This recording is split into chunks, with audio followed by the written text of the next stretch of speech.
Fpyq Jiang. Chapter 58. Purple Chinese Peony.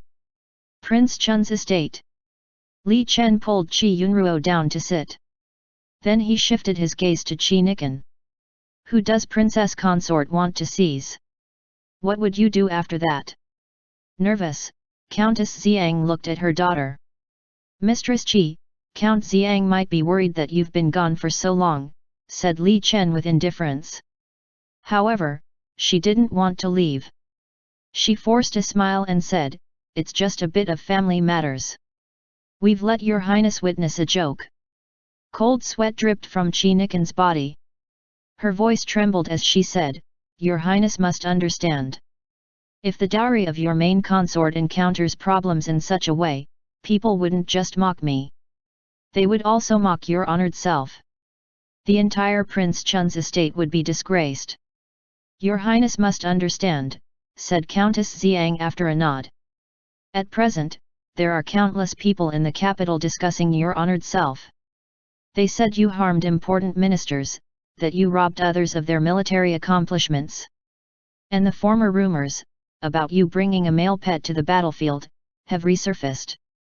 Now, your honored self wants to give Kunur's dowry to this male pet." "Mistress Qi," said Li Chen, looking at her. "Are you threatening this prince?" It seemed as though Countess Xiang choked. In a flash, she lost the words she had wanted to say. But Qi Nikan was different, screaming, "Your highness, could it be that you truly don't fear being ridiculed? As long as this prince is unwilling for it to happen, no one would comment on the personal affairs of Prince Chun's estate.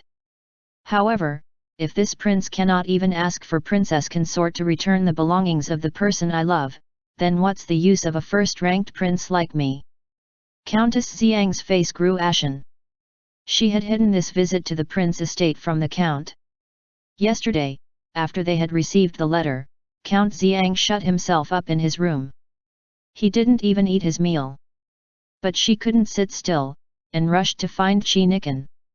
She had intended to use her identity, that of his legitimate mother, to force Qi Yunruo to let go of this matter. Who would have thought Qi Yunruo had such a sharp mouth and that the prince would stand on his side? But Qi Nikan attempted her last bit of struggle, forcing a smile as she said, "Your highness, we as a married couple share weal and woe. Why must you for the sake of this? Princess Consort, watch your tongue." In a flash, Qi Nikan was rendered speechless. Li Chen rose to his feet. Patted Qi Yunruo. Qi Yunruo also stood and followed him by his side. Li Chen said, "Princess Consort, the situation at the prince estate has been urgent recently. If it's unnecessary, don't keep guests for too long." In the long watery corridor, there were only the two of them. Qi Yunruo had moved to walk behind Li Chen, head lowered. When Li Chen stopped in his steps, it caused Qi Yunruo to crash into him. A sigh escaped Li Chen's lips. "Little Qi, what are you thinking?" "Your highness. I'm worried. The way you were just now, if Count Xiang's estate." Qi Yunruo touched his forehead. He was full of worry, but Li Chen only grunted, turned around and continued to walk forward. The lake water lapped at the base of the wooden corridors, giving rise to a melodious sound. His footsteps were hidden in the sound of flowing water. From afar, Qi Yunruo noticed that Lakeside View House was still under construction for its extension. The laborers carried logs inside. He recalled that back in Count Xiang's estate, the labor department from the Ministry of Rights had carved and engraved a meal box for Qi Nikan's dowry. That meal box had been engraved with the most exquisite of pot marigolds. Qi Nikan was the prince's proper main consort. The person with the most qualifications to stand by the prince's side. Qi Yunruo took in the back figure of Li Chen, who was walking ahead. All of a sudden, he laughed. Right now, he wanted to become someone who could always be by the prince's side. Be protected by him while also assisting him. Care for him. Love him. He would be even more qualified than Qi Nikan. Li Chen turned around and beckoned to Qi Yunruo. Smiling, Qi Yunruo jogged over to him. Li Chen spread his arms wide, resting a hand on his shoulder, and they continued forward. Once Countess Xiang had returned to her estate, a maidservant with a very poor expression rushed to her. She said in a soft voice, "Master has been looking for your honored self for a long time." Countess Xiang froze, but she snapped back to her senses in a moment. Back then, when she had confiscated that wealth, her husband had been aware of it. Hadn't he been letting her do as she pleased? That wealth hadn't only entered Qi Nikan's dowry. Her husband had also kept some for Qi Dangxia and Qi Rugzhu. She calmed down. After she had taken a seat and drank a cup of tea, Qi Suxiao finally arrived. Countess Xiang did not speak. "Did you go to Prince Chun's estate?" asked Qi Suxiao. She nodded. "So what if I did?" Qi Suxiao looked at her, gaze frigid. "Did you go to find Qi Yunruo?" Under his gaze, she felt somewhat timid. However, she still nodded. "Yes." "What about after that?" Qi Suxiao sneered. "Did he obediently do what you say, dropping the investigation? Was he afraid of you, or was he afraid of Kuner? What does my lord mean? Don't tell me you're preventing me from seeing him? Wasn't my lord at your wits' end yesterday? If I didn't go, and he really went to find Kuner, then what's to be done? How could Kuner deal with him by herself?" At that time, Countess Xiang wanted to mention past matters, but then she recalled her husband's previous warning. She was the one who had brought up using Qi Yunruo as a dowry escort first. As such, she fell silent. With indifference, Qi Suxiao asked, "What happened after that?" This time, Countess Xiang grew quiet for a good while. With much difficulty, she said, "His Highness, our good son-in-law, stood in Qi Yunruo's side. He told us to return those things." However, Qi Suxiao's expression proved calm. He nodded to show he had heard her. Countess Xiang recalled something. Something she always ignored. Sometimes, even when she had happened to think of it, she would be unwilling to continue on that train of thought. She said, "My lord, your honored self was the one who accepted that matter tacitly back then, right? Do you think the emperor would? He won't." Then Qi Suxiao said dully, "Because he is the emperor."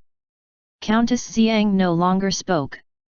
Qi Suxiao said, "Don't touch this matter anymore. I will meet with him personally. My lord wants to personally make a trip to the prince estate. Mistress should no longer involve yourself in this matter." In Qi Suxiao's opinion, Qi Yunruo was the product of those past events, one who could not be kept. Although he wasn't someone who would take his anger out on his children, he didn't want to acknowledge Qi Yunruo's existence. As such, he ignored him every year.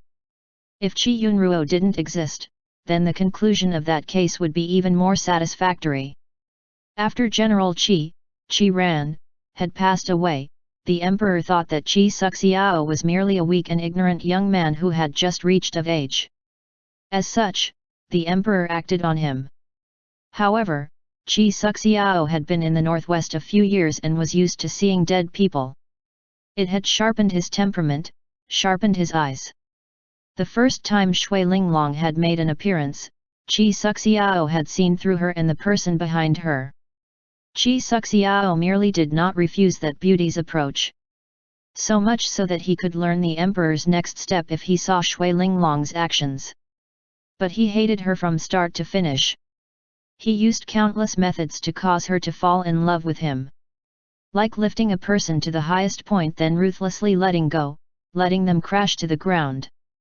He watched Shui Linglong apathetically as she slowly withered until death. This was his revenge. For a long period, Qi Nikan sat in her room. She did not sleep the whole night. Her youngest daughter cried noisily in the side chamber, making her distraught. Before dawn broke through the skies, she had people prepare her clothes. She prepared to enter the palace. Although Qi Nikan did not quite understand everything, she knew now that she must not look for the Empress. The last time she had asked the Empress for help, the latter blew up the situation. Qi Nikan had been helpless in trying to calm down the matter. Additionally, she knew that the Empress Dowager had raised the prince. He only listened to her words. Qi Nikan had people ready a carriage. Naturally, she had met and paid respects to the Empress Dowager before. But for some reason, the Empress Dowager wasn't close to her. Qi Nikan had thought her status was different from those of Princess Consort Jing, Princess Consort Qing, and Princess Consort Yang. After all, the Empress Dowager was closest to Prince Chun. However, she treated all 4 princess consorts the same. Therefore, Qi Nikan had been very unhappy and didn't take the initiative to pay respects to her anymore. She purposely dressed in a simple and neat way. Early in the morning, when Li Yufang and Li Yubai had helped her put on jewelry, Qi Nikan ruthlessly hurled to the ground a golden butterfly long hairpin with flowers coiling around it. She peered into the mirror. After a good while, she finally composed herself. That long hairpin had belonged to Qi Yunruo's mother. Following that, she searched through her jewelry box for a long time. And she found an amethyst Chinese peony dangling hair ornament with pearls hanging from it. This dangling hair ornament's craftsmanship was fine. The amethyst was bright and adorable, and had been a tribute from the south. Not just anyone could wear it. The 2 pearls of the dangling hair ornament were perfectly round and plump. Although Countess Xiang had not let Qi Nikan read the dowry list, Qi Nikan thought such a thing could not have belonged to a courtesan. As such, she slipped it into her hair. Qi Nikan waited outside the Palace of Merciful Peace to be summoned in. On the way there, she had already thought of what to say. To protect her grandson's reputation, Empress Dowager Lan should stop him from continuing his actions. An older palace maid stepped through the doorway. Princess Consort, Her Majesty the Empress Dowager has invited your honored self inside. Qi Nikan forced a smile. Many thanks, Gugu. Empress Dowager Lan did not require the imperial concubines and princesses to pay respects to her daily. The palace hall was empty when she went inside. There were only a few palace maids and eunuchs waiting upon the Empress Dowager. Empress Dowager Lan sat in a chair as she drank tea. Smiling, she said, "Hurry and take a seat." Qi Nikan composed herself, but did not sit. She took a few steps forward and knelt before Empress Dowager Lan. Bowing her head, she said, "Granddaughter-in-law has come to pay respects." In a gentle manner, Empress Dowager Lan said, "Hurry and stand. Sit by this grieving one's side. Granddaughter-in-law has come to request something of your honored self. In this world, only your honored self is able to persuade His Highness." Not batting an eyelid, Empress Dowager Lan received a teacup from a palace maid. She looked attentively at the dangling hair ornament on Qi Nikan's head as she drank a sip of tea. When it comes down to it, this is the grudge between those of the prior generation. Our prince estate has a dowry escort who is granddaughter-in-law's illegitimate younger brother. His Highness dotes on him immensely. Your Majesty the Empress Dowager should have heard this before, but previously, it was because of him that groundless rumors about His Highness were born. Granddaughter-in-law's parents feared that if granddaughter-in-law entered the imperial family with little dowry, it would cause people to laugh. As such, they added a few things from the mother of my illegitimate brother to my dowry. Now, granddaughter-in-law's illegitimate brother is threatening my parents, and wants us to return those belongings. Granddaughter-in-law does not covet wealth, and merely fears that if this matter comes out in public, others would look down on us, and His Highness and the Prince estate would lose all their reputation. As such, granddaughter-in-law could only come seek help from your honored self." Empress Dowager Lan only looked at the amethyst adorning her head. In an unhurried pace, she asked, "What did the prince say?" Qi Nikan dropped her head, starting to hesitate as she said, "His Highness. His Highness has been bewitched by granddaughter-in-law's illegitimate younger brother. At present, he does not want to listen to my words. Currently, granddaughter-in-law merely wants to preserve the glory of our prince estate. But my younger illegitimate brother only wants money and material things. He doesn't consider His Highness' current difficult situation. We cannot bear such disturbances again.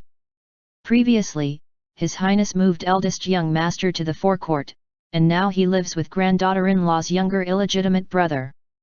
Empress Dowager Lan grunted her acknowledgement, nodding. Qi Nikan clenched her teeth.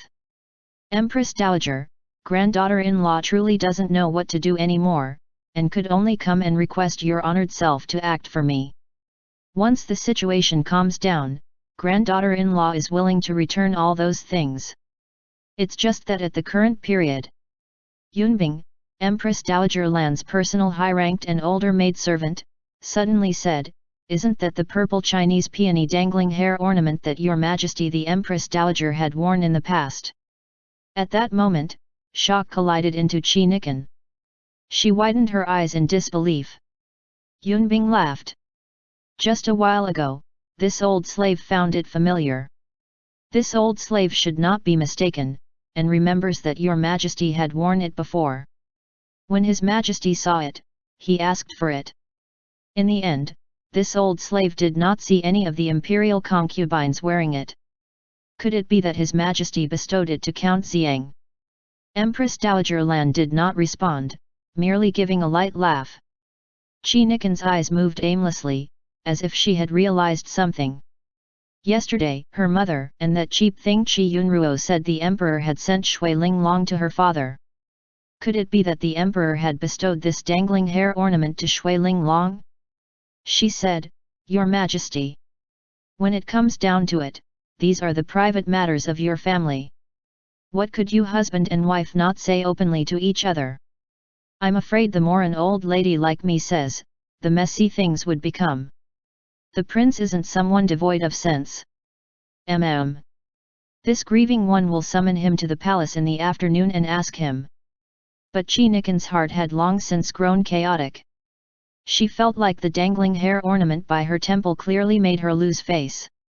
She wringed her handkerchief. Regretted that she wore this dangling hair ornament outside. She also feared that the prince would grow angrier if he discovered she had visited the Empress Dowager.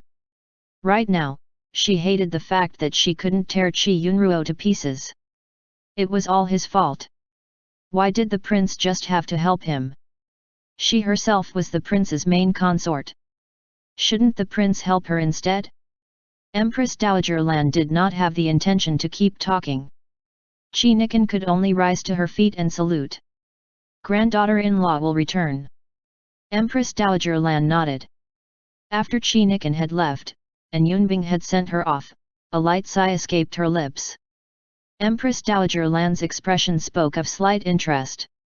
Could it be that Chener truly loves someone? Yunbing frowned. But if a scandal about the dowry comes out now, one would fear it would truly be unfavorable for His Highness Prince Chun. "Ai," said Empress Dowager Lan, waving dismissively. Chener would know what to do. After Qi Nikan had returned to the estate, she made for Winter Plum Courtyard and she slammed the door to the courtyard shut. From far away, she could hear her daughter Ying'er crying noisily again. She shouted, "Just what is the wet nurse doing?" Yan'er, who had just learned how to walk, slowly led her younger sister Chu'er by the hand to pay respects. Head throbbing, Qi Nikan massaged her forehead. In a low voice, she said, "Daughters. Winter Plum Courtyard is full of only daughters. If she had a son, who would dare be impolite to her?" Prince Chun was the emperor's eldest legitimate son. Her son would also be Prince Chun's eldest legitimate son. At present, who in the capital dared to be disrespectful to the empress? Who dared to be disrespectful to Empress Dowager Lan? It's because their husbands were the emperor. Among their sons, one was already the emperor, and the other was a mighty prince of the first rank no one dared to touch. "Where's the medicine?" asked Qi Nikan, her breathing rough and jagged. Yan'er asked in a childish voice, "Mother, is your honored self sick?" Qi Nikan picked up the bowl of medicine a maidservant had brought her. She shot Yan'er a frigid glance.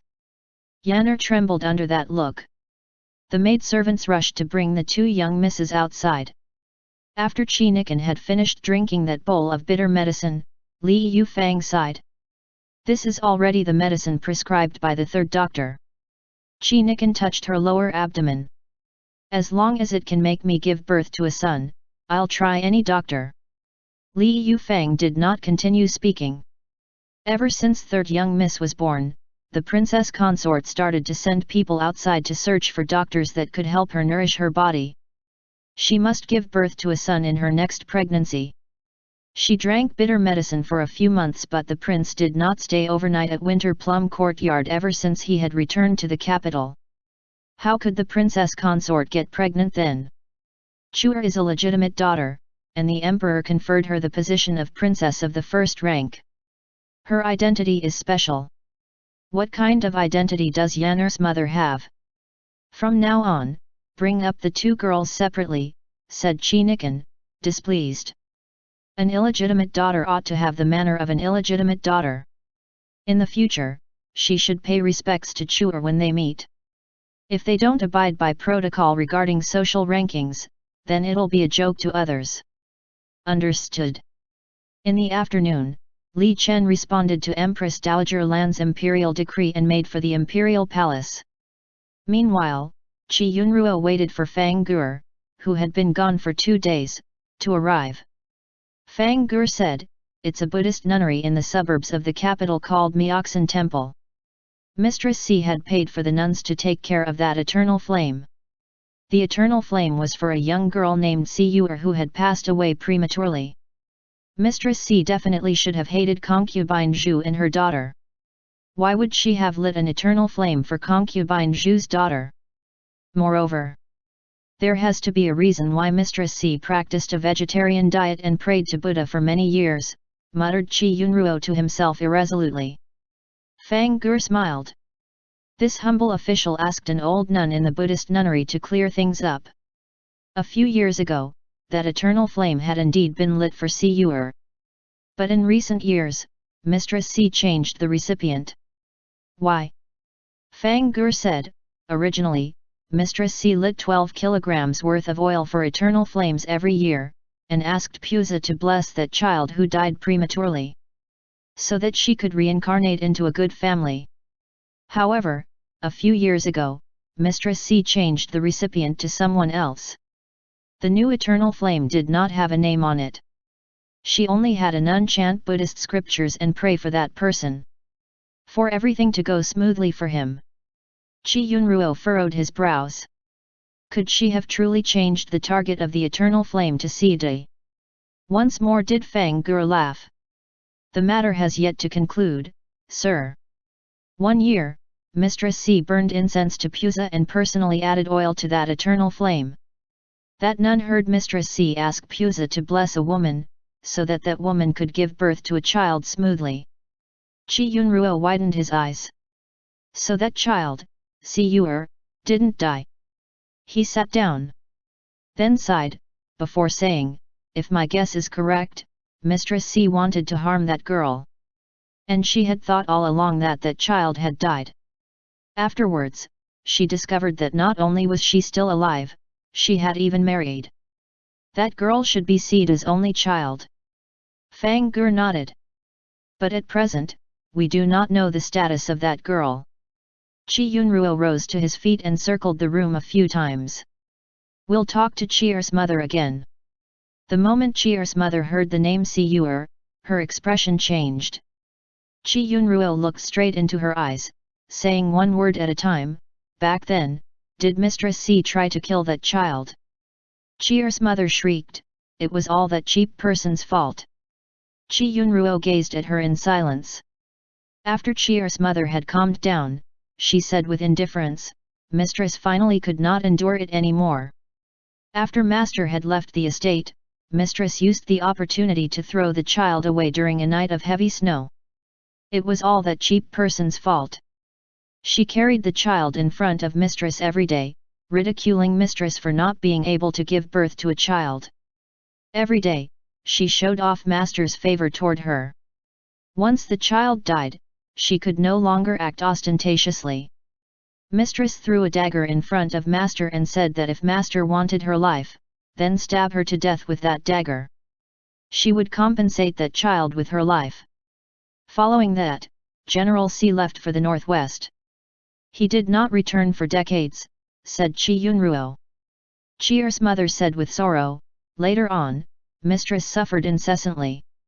She wore a thorn for a hairpin and plain cloth for a dress, eating vegetarian for the rest of her life. A light sigh escaped Qi Yunruo's lips. That girl didn't die. She grew up and even got married and gave birth. At the sound of those words, Qi's mother widened her eyes, her breathing growing hurried and brief. You didn't know about this? She shook her head. Qi Yunruo said, I suspect that General C betrayed the country and tried to cause Prince Chun's death because of this daughter. Furthermore, perhaps Mistress C took her life because of her as well. At that moment, Qi's mother bawled. She collapsed onto the ground in a heap, pounding the floor hatefully. Concubine Zhu! Concubine Zhu! You're the one who caused Mistress' death. I curse you to have an unnatural death. Yuè had been pregnant 4 years ago. Those influential families that had a child born 4 years ago. His thoughts were in a mess. As soon as he had quickly returned to Ink Lotus Courtyard, a light flashed in his mind. The gift list records.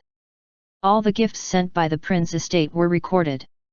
The person Yuè married must have a noble identity. And it was very possible that that person was one of the princes in the capital. Qi Yunruo rushed to where Suji was. Urgently said, the gift lists.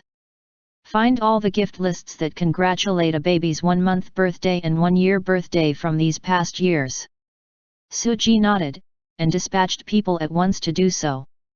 Exhausted, Qi Yunruo sat down. He finally found a free thread among a mess of threads. End chapter. Fpyq. Chapter 59. Attending the banquet. The Palace of Merciful Peace. Actually, he's very smart, said Li Chen, unable to stop from smiling. Sometimes, though, he's very silly. Yesterday, as he was reading, he encountered a few words he didn't recognize. He was too embarrassed to ask me, so he asked Jing'er to ask me instead. Empress Dowager Lan smiled as well. He's truly an interesting child. Jing'er only remembers around then or so characters. So how could he remember the characters he told him? Sure enough, when Jing'er brought a book to find me, he forgot which characters he was supposed to ask me about. So, he turned around and cried out, Uncle Little Qi, which characters did you not know? I forgot, said Li Chen, copying Jing'er's appearance and manner of speaking. Empress Dowager Lan couldn't help but laugh. Good Jing'er. He truly is a clever child. Like this, he exposed his uncle Little Qi. Li Chen smiled. He always wants to help me. Back in the northwest, Little Qi didn't know anything. Even horse riding was something he learned in the northwest region. However, he left Yushu Pass alone to look for me. In the endless yellow sand, he did not lose his way. A boy like him wasn't a bit afraid when encountering many Qiang men who were taller and stronger. He was caught by Cheng Sija yet was able to escape safely, and even exposed the secret tunnels of the Zenyuan country. Empress Dowager Lan listened quietly to him speak. Then she said, he's stronger than many men in the world. Li Chen nodded. I won't hide it from grandmother. Grandson has been focusing my attention on the news from the northwest for Sida's case. Little Qi has been taking care of all the matters in the capital for me. At this moment, she was somewhat startled. He's just a 17 to 18-year-old young man. He actually understands the messy relationships in the capital? Sida's case involves many people and many things. Even grandson had never thought he would accidentally save Mistress C's servant girl. By following this thread, we were able to uncover a lot. Little Qi is careful and intelligent. In some situations, when grandson can't figure things out, he can. Empress Dowager Lan asked in passing, I've also heard the rumors about him. You should know what to do, right? The smile on Li Chen's face dimmed. A good while later, he nodded. A light sigh left Empress Dowager Lan's lips. This position causes a lot of trouble. The emperor still hasn't chosen a crown prince. Yet he has already reigned for almost 50 years. Li Chen furrowed his brows. Grandmother. Indeed it was I who had not done well, leaving behind openings people could use against me. Empress Dowager Lan waved her hands, paying no mind to it. I'm old. I can't see through politics anymore. Now, I only want to have someone to talk to. Bring that little Qi over someday. I want to have a look at him. Grandmother. Little Qi identity is special. Empress Dowager Lan recalled as she said, many years ago, grandmother met Shui Ling Long. Such words startled Li Chen. But she smiled. At the beginning, I was merely curious. Who would have known that the moment I laid eyes on her, she sure enough seemed like an immortal, untouched by the filth of the world. How could the child she gave birth to be a bad person? Not quite understanding, Li Chen looked at Empress Dowager Lan. She took her time saying, who told your grandmother to think this courtesan had enchanted the emperor? I was also curious about the capital's most famous courtesan, and sneaked out of the palace to see this Miss Shui. Not a word left Li Chen's lips. Angrily, Empress Dowager Lan poked his head. Don't tell me you actually want your princess consort to return her dowry to him with great fanfare? Stupid. Do you think people don't have enough things to mock you about? Let me tell you this. Move those things somewhere else in your estate in secret. If you don't want outsiders to know, then just do that. You can't wrong your princess consort. Just compensate her with things that are similar in quality and preciousness from your personal storeroom. Then isn't that fine? I think things like amount of money don't need to be calculated that precisely. Just have Count Xiang's estate take some money out. Grandson thanks grandmother, said Li Chen, smiling. With affection, she looked at the child she had raised from a baby to an outstanding young man. Empress Dowager Lan said, I won't keep you here. Just remember to find a time when you can bring little Qi here. Li Chen rose to his feet. Then grandson will return. Empress Dowager Lan had someone escort him out. After Li Chen had asked to leave, he turned around to look at her and noticed that her hair was growing grey. Li Chen left the Palace of Merciful Peace. A little eunuch was waiting for him on the road out of the palace. He saluted and said, This slave pays respects to your highness Prince Chun. After Her Majesty the Empress heard that your honored self entered the palace, she invited your honored self to the palace of Bright Sunday. The little eunuch was unable to discern anything from Li Chen's tranquil expression. A good while later, Li Chen said, All right. This prince understands. You can leave first. At this moment, Qi Yunruo had finally looked through the numerous gift lists. Myoxin Temple's nun only remembered that Mistress Si prayed to Pusa for a woman to give birth smoothly 4 years ago. Qi Yunruo did not know if, at that time, Si Yuer had just gotten pregnant or if she was about to give birth. He composed himself and collected all the gift lists starting from January 1st of 4 years ago to 2 years ago. And he made copies of them one after the other. Additionally, Qi Yunruo remembered that he would need to attend a banquet at the Ji estate tomorrow. As such, he needed to figure out who took Si Yuer as a concubine today, and because of this, he grew even more worried. He cradled his head and shook it furiously, before continuing to copy the gift lists. In that 2-year period, people seemed to be having more children than usual. There were children born in Prince Jing's estate and Prince Chun's estate. Even in the imperial palace, there were new princes and princesses being born. Qi Yunruo was hard-pressed. He noticed that in those gift lists, the mothers of the children were not recorded. Only a few mentioned whether the child was from the illegitimate or legitimate line. It wasn't easy investigating the matters regarding each estate's womenfolk. First, Qi Yunruo eliminated the families of unimportant officials or unimportant respectable families. He focused on those families of important ministers or imperial clan members. An hour later, Qi Yunruo rose to his feet. Crestfallen, he made his way outside to the martial grounds to ride a horse. Jing Er really liked following him. A guard lifted him onto a colt and slowly led the horse by the reins. In excitement, Jing Er said, "Go, go, go." Qi Yunruo's mood couldn't help but rise at that sight. However, once a little eunuch called out to him, saying a letter had arrived for him, his mood dropped in an instant. He knew who sent it. The prince had yet to return to the estate. Qi Yunruo returned to the inner chamber to change his clothes. He left a brief note for Li Chen before leaving the estate. Qi Suxiao had him invited to meet at a tea house in the capital. When Qi Yunruo arrived, there weren't many people inside.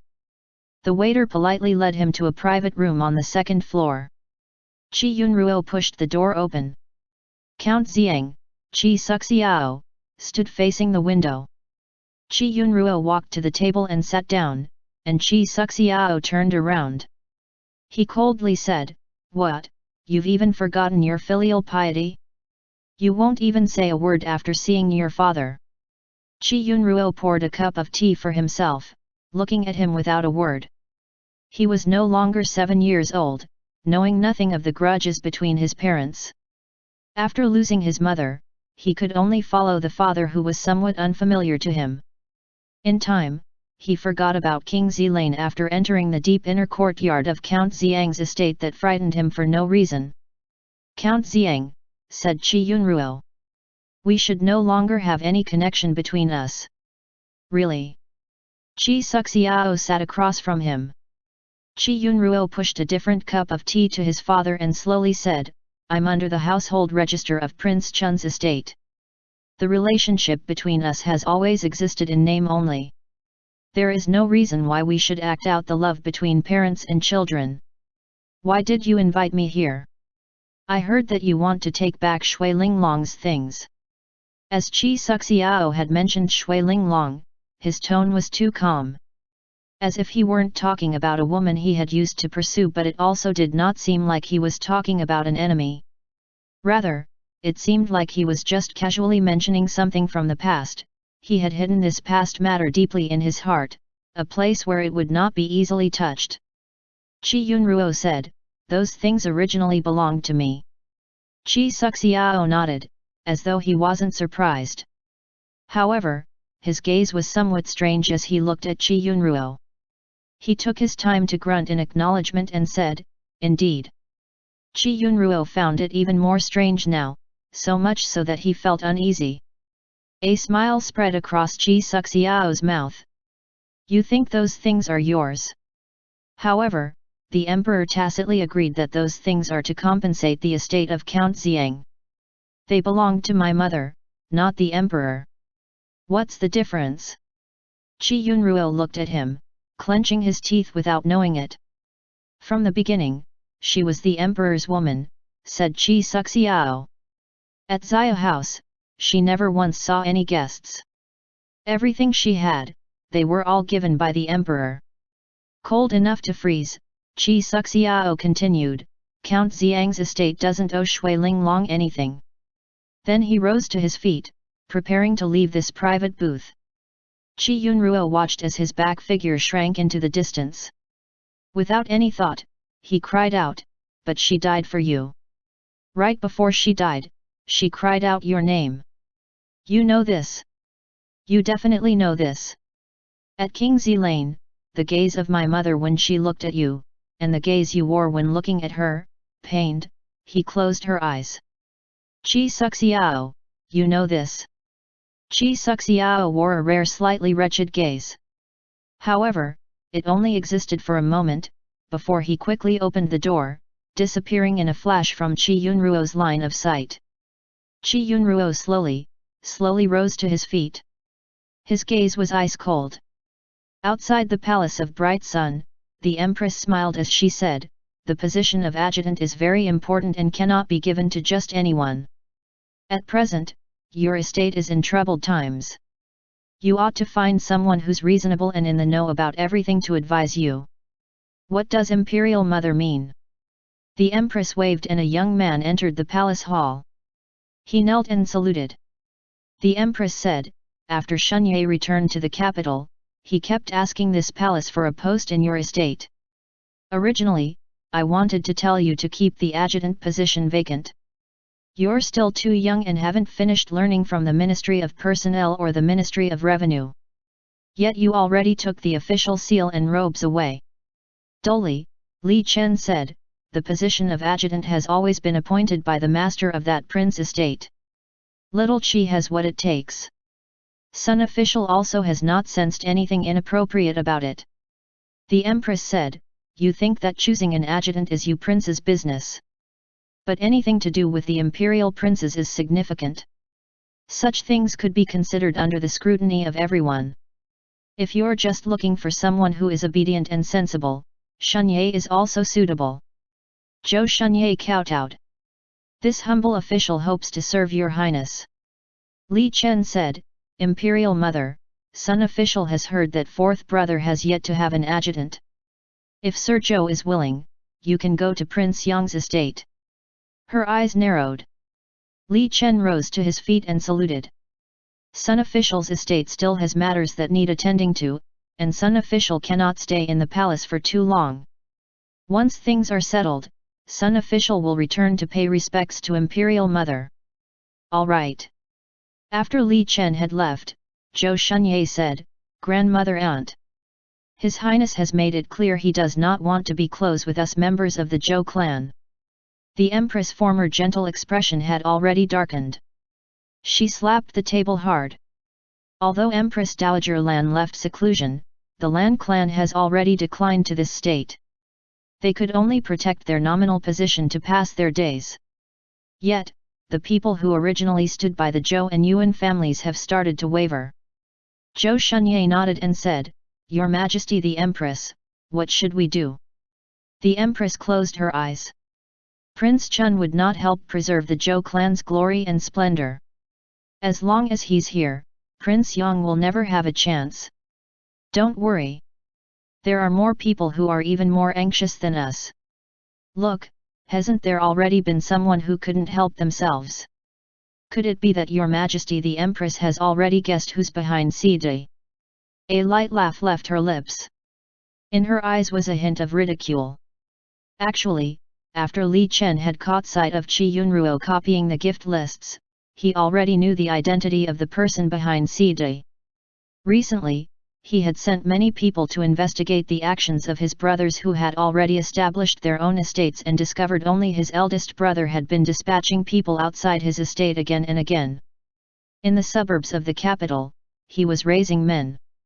Li Chen said with indifference, 3 years ago, eldest brother's secondary consort, Miss Lu, gave birth to his second son. That secondary consort Lu had a humble background. In fact, she was promoted to a secondary consort because of this meritorious deed of giving birth to a son. However, her background was not bad, and she could be considered a pretty daughter of a well-off commoner family, said Li Chen, recalling the life history of that secondary consort Lu. She's someone born and raised in the capital. And her age is similar to the daughter of Fpyq who had died prematurely. Qi Yunruo said, the Lu family had picked up that little girl and raised her themselves. Li Chen nodded. Afterward, once Fpyq found out about this girl, eldest brother seized the opportunity to form a connection with him and he became the new master of Fpyq. But we don't have any proof. The Lu family. Let's investigate the Lu family. Li Chen fell silent for a good while. Then he said, there's already been some news from the northwest. Prince Chun's estate sent out people in 3 directions to investigate, the northwest, the capital, and the sea estate. Li Chen patted his cheek. Tomorrow, just enjoy the banquet. You don't have to concern yourself with these matters anymore. Qi Yunruo nodded, smiling in a calm manner as he looked at Li Chen. At night, they held each other as they slept. All of a sudden, Qi Yunruo sighed. Your Highness, why hasn't His Majesty conferred you the title of Crown Prince yet? Li Chen bowed his head to look at him. Seriously, Qi Yunruo said, I really don't understand. Your honored self is the eldest legitimate son and has always been virtuous. Why does he keep delaying it? A smile graced Li Chen's lips. Why does it have to me? Qi Yunruo pursed his lips. A moment later, he asked, if not your honored self, then who else? Li Chen remembered that he had always blindly held confidence in him, and smiled as he shook his head. But Qi Yunruo added, it's precisely because His Majesty did not choose a crown prince that the other princes have long since treated you as a target. They can't bear to see you make worthy contributions, can't bear to see the emperor bestow you things. All along, everyone has been targeting you. In an unhurried pace, Li Chen said, even if I were conferred the position of crown prince, I'd still be their target. However, if your honored self was the crown prince, then everything you do is perfectly legitimate. Your honored self's position would be higher than those princes and you could sort them out accordingly. Little Qi was always able to see through things clearly. Li Chen rubbed a finger against the other's cheek. Then Qi Yunruo sighed again. Your Highness, at present, your honored self is only a prince of the first rank. After giving such a contribution, you were framed. In the future, if one of your brothers ascends the throne, he won't let you live. I won't lose. He pulled him to his chest in a tight embrace, a smile on his face. However, in his eyes existed a chill. Little Qi, that day will never come. The next day, Qi Yunruo put on his red official robes and sat down in a small sedan that was lifted by 4 people. He was on his way to the Ji estate to attend their banquet. He wasn't used to having his hair up in a hat, and kept feeling that his black gauze hat would fall off. Qi Yunruo shook his head, and felt like his hair was being pulled, somewhat painfully. But he could only grit his teeth and endure it on his way to the Ji estate. Today was a holiday for all officials. When he disembarked from the sedan, he noticed that the carriage parking lot was already full of carriages. The owners of such carriages were probably here to celebrate Brother Ji's safe return. He had been promoted from an imperial lecturer of Hanlin Academy to a proper faculty member of the Hanlin Academy, an increase in position of half a rank. His duties, however, weren't only to read to the emperor. Rather, he could participate in the drafting of the emperor's imperial decrees and the overseeing of the imperial examinations, 2 matters crucial to the country. The position of a faculty member of the Hanlin Academy was not very high yet held much power. They also had the same authority as the imperial censors to report anything they find strange to the emperor. Even first-rank officials did not dare to underestimate them. After Qi Yunruo had disembarked from his sedan, the steward of the Ji estate personally greeted him and escorted him inside. Somewhat curious, Qi Yunruo looked around. Ji Hansong used to be a poor scholar, yet in recent years, his career started to rise. When the emperor had matchmade his daughter to Prince Chun as a secondary consort, he had yet to be an assistant minister. But in the following years, he was promoted until he was the Minister of War. His estate had been purchased with the financial assistance of his in-laws. After the estate had gone through many extensions, it finally seemed like the estate of a high-ranking official. From afar, Ji Huan spotted Qi Yunruo and he couldn't help but smile. Qi Yunruo turned his body to look at him.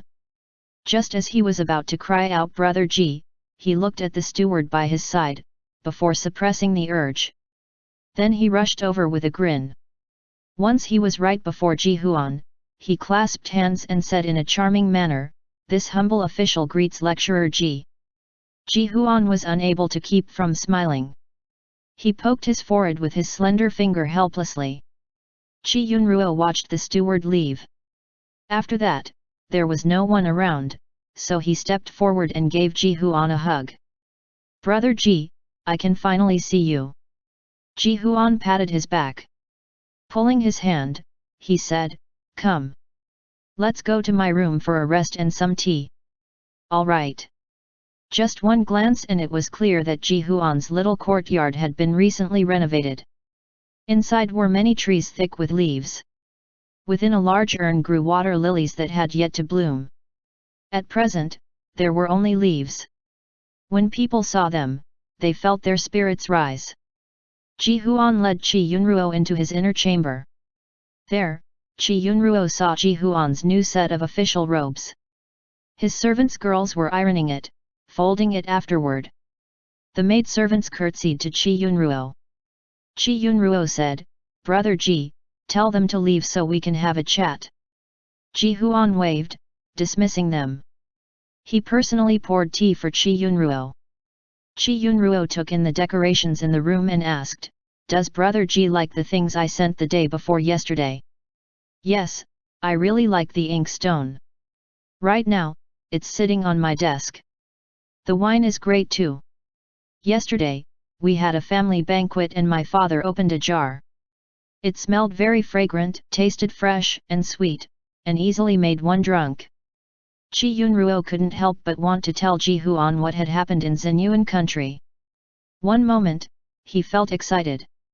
In another, he felt a bit at a loss. Now, Ji Huan connected everything together. He sighed. "You're truly lucky. I indeed encountered many dangerous situations. But every time, I came out unscathed. I truly think that there's a God protecting me." Ji Huan said, "But really, thank you. If it weren't for the fact that you made such a disturbance in the tunnels underneath the palace, I would not have thought about the spies of Xinyuan country." Afterward, Wei and Cheng Sija agreed that he would remove all his spies in Great Kong within half a year. "The ones we caught in Yushu Pass will be returned to them." Frowning, Qi Yunruo said, "But would he actually take back his spies that accordingly?" "Of course not. But one less spy is still one less spy." Qi Yunruo nodded. "The day I left Xinyuan country, if it weren't for the fact that your carriage and group were around and those officers had to yield the road, it's possible they would have captured me back." Ji Huan also recalled the scene of that day. He smiled. "In any case, I wasn't too far away at the back. If you were captured, I would be able to see it. It would also be fine if it's me who brought you back to Great Kong." At Xinyuan country, Ji Huan established the most important clause to the treaty: if Xinyuan country wanted to sell rations to the Qiang, they must report this to the court first. Only after the court gave permission could they do so. The two chatted for a while. Outside, a servant girl called for them many times, so Qi Yunruo had no choice but to follow Ji Huan out to the banquet. Ji Huan said, "Today, the people father invited are mostly his old acquaintances. There are also officials from the Ministry of War or his peers around. At mistress' side, there is great scholar Wen, who is very dignified. The people of his side have always been aloof from politics and material pursuits. We don't have to talk to them." Qi Yunruo nodded. "There are also my two brothers." Then Ji Huan said in a lower voice, "They're good for nothings. Don't worry about them." A smile graced Qi Yunruo's lips as he said, "They're not as smart as brother Ji." Ji Huan smiled in a conceited manner. "It's not that they aren't smart. Rather, they're incredibly stupid. If his two legitimate sons weren't that stupid, Ji Hansong wouldn't have realized that the Ji family would most likely end at the next generation. As such, he once again placed his hopes on Ji Huan. The banquet was held in the forecourt. Ji Huan led Qi Yunruo to sit down next to him. In any case, the officials from Prince Chun's estate had special identities. It was inappropriate to have him sit with the other sixth-rank officials. Great scholar Wen, who also sat at that table, coughed lightly. "This gentleman is..." Qi Yunruo shifted his gaze to Ji Huan. With indifference Ji Huan said, "Grandfather, this is the Sir Adjutant of Prince Chun's estate, and is also my close friend." Qi Yutse. Qi Yutse rose to his feet and cupped his hands. "Greetings to Great Scholar Wen." But Great Scholar Wen frowned. "This is the person Prince Chun brought with him to the battlefield." End chapter.